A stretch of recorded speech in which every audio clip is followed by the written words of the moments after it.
और भी मनोरंजित कहानी को सुनने के लिए हमारे चैनल को सब्सक्राइब जरूर करें, लाइक करें, शेयर करें और बेल आइकन को ज़रूर दबाएं। नमस्कार साथियों, हमारे YouTube चैनल धुआंधार कहानी में आप सभी का स्वागत है। आज हम कहानी सुनने जा रहे हैं विक्रम बेताल की पहली कहानी, पाप किसको लगा। तो शुरू करते हैं हम कहानी दोस्तों। काशी में प्रताप मुकुट नाम का राजा राज्य करते थे। उसके वज्र मुकुट नाम का एक बेटा था।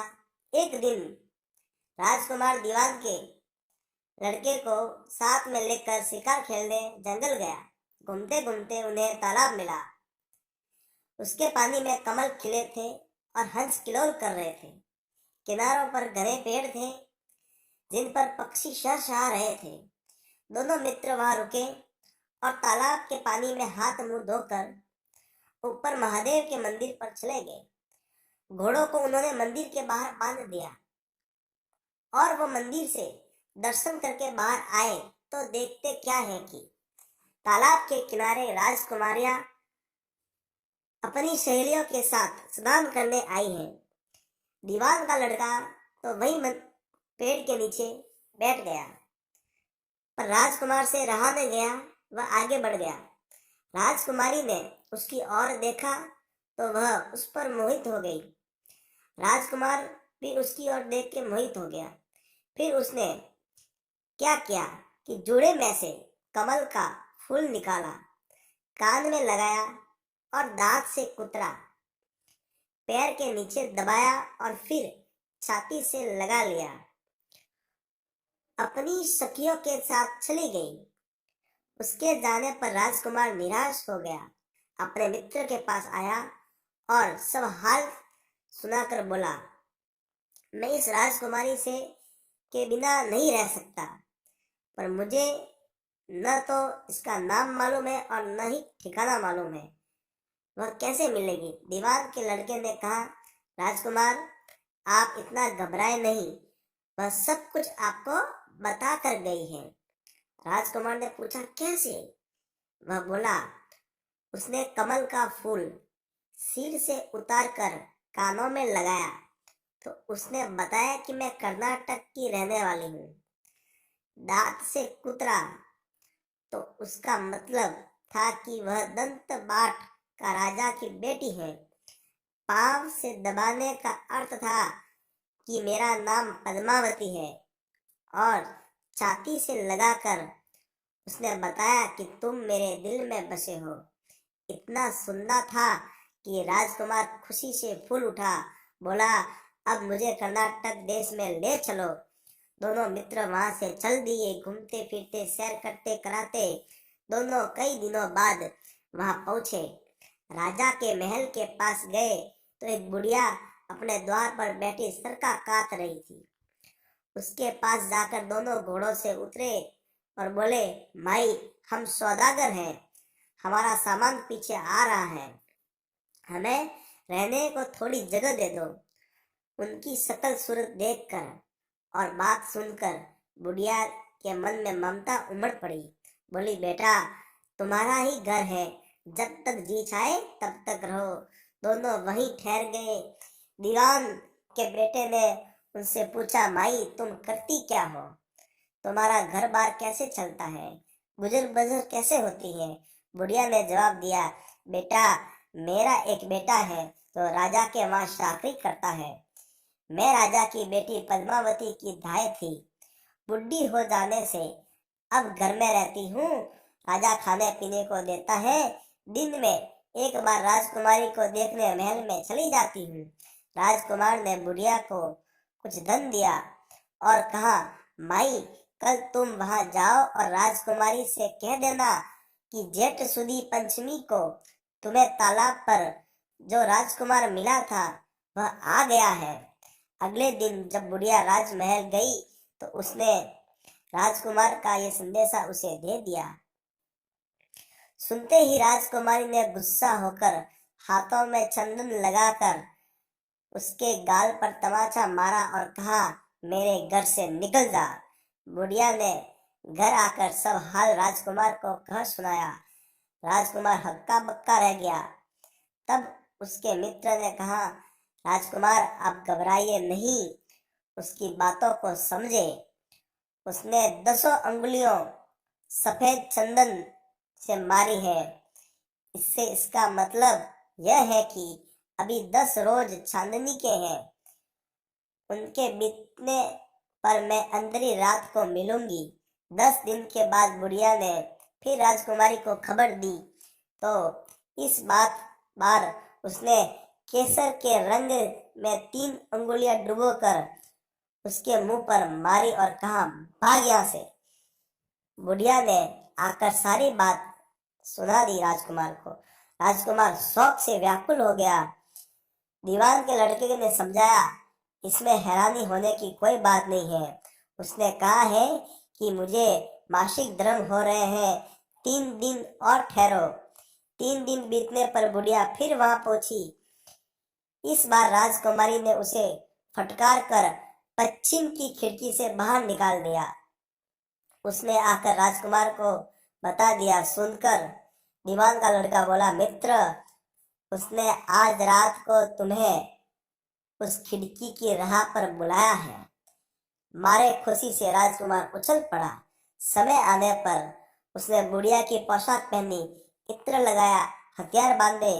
2 पहर रात बीतते पर वह महल में जा पहुंचा और खिड़की में से होकर अंदर पहुंच गया। राजकुमारी वहां तैयार खड़ी थी। वह उसे भीतर ले गई। अंदर के हाल देखकर राजकुमार की आंखें खुल गई। एक से एक बढ़कर चीजें थी। रात भर राजकुमार राजकुमारी के साथ रहा। जैसे ही दिन निकलने को आया कि राजकुमारी ने राजकुमार को छिपा दिया और रात होने पर फिर बाहर निकाल लिया। इस तरह कई दिन बीत गए। अचानक एक दिन राजकुमार को अपने मित्र की याद आई। उसे चिंता हुई कि पता नहीं उसका क्या हुआ होगा। उदास देखकर राजकुमारी ने कारण पूछा तो उसने बता दिया। बोला, वह मेरा बड़ा प्यारा दोस्त है, बड़ा चतुर है। उसकी होशियारी ही से तो तुम मुझे मिल पाई हो। राजकुमारी ने कहा, मैं उसके लिए बढ़िया बढ़िया भोजन बनवाती हूँ। तुम उसे खिलाकर तसल्ली देकर लौट आना। खाना साथ में लेकर राजकुमार अपने मित्र के पास पहुंचा।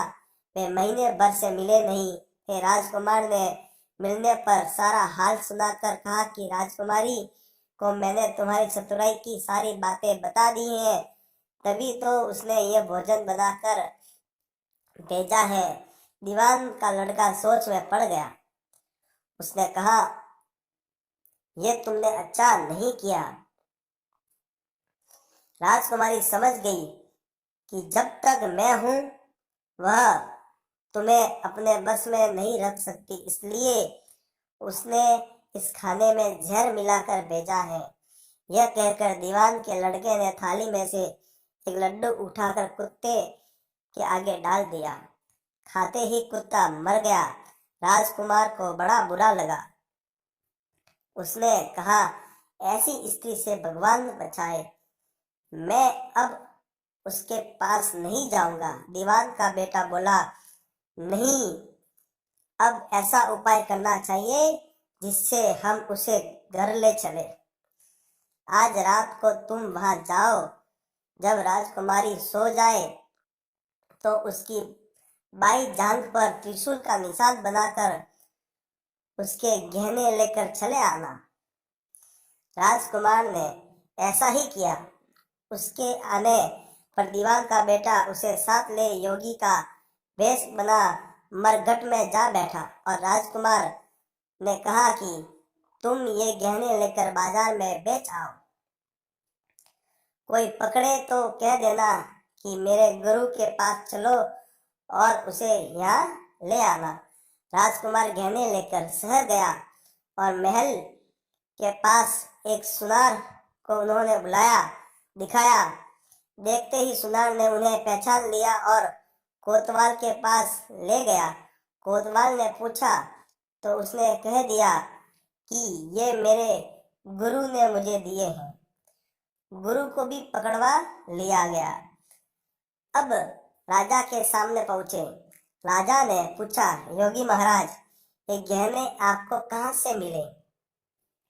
योगी बने दीवान के बेटे ने कहा, महाराज, मैं मसान में काली चौदस को डाकनी मंत्र सिद्ध कर रहा था कि डाकनी आई, मैंने उसके गहने उतार लिए और उसकी बाई जांग में त्रिशूल का निशान बना दिया। इतना सुनकर राजा महल में गया और उसने रानी से कहा कि पद्मावती की बाई जांग पर देखो कि त्रिशूल का निशान तो नहीं है। रानी देखा तो था। राजा को बड़ा दुख हुआ। बाहर आकर वह योगी को एक और ले जाकर बोला, महाराज, धर्मशास्त्र में खोटी स्त्रियों के लिए क्या दंड है? योगी ने जवाब दिया, राजन, ब्राह्मण, गौ, स्त्री, लड़का और अपने आश्रय में रहने वाले से कोई खोटा काम हो जाए तो उसे देश निकाला दे देना चाहिए। यह सुनकर राजा ने पद्मावती को डोली में बिठाकर जंगल में छुड़वा दिया। राजकुमार को दीवान का बेटा तो ताक में बैठे ही थे। राजकुमारी को अकेले पाकर साथ ले अपने नगर में लौट आए और आनंद से रहने लगे। इतनी बात सुनाकर बेताल बोला, राजन, यह बताओ कि पाप किसको लगा? राजन ने कहा, पाप तो राजा को लगा। दीवान के बेटे ने अपने स्वामी का काम किया, कोतवाल ने राजा को कहना माना और राजकुमार ने अपना मनोरथ सिद्ध किया। राजा ने पाप किया जो बिना विचारे उसे देश निकाला दे दिया। राजा का इतना कहना था कि बेताल फिर से उसी पेड़ पर जा लटका। राजा वापस गया और बेताल को लेकर चल दिया। बेताल बोला, राजन सुनो, एक और कहानी सुनाता हूँ। तो आगे की कहानी सुनते हैं अपन नेक्स्ट एपिसोड में। तब तक के लिए आप इंतजार करें। और भी मनोरंजित कहानी को सुनने के लिए हमारे चैनल को सब्सक्राइब जरूर करें, लाइक करें, शेयर करें और बेल आइकन को जरूर दबाएं।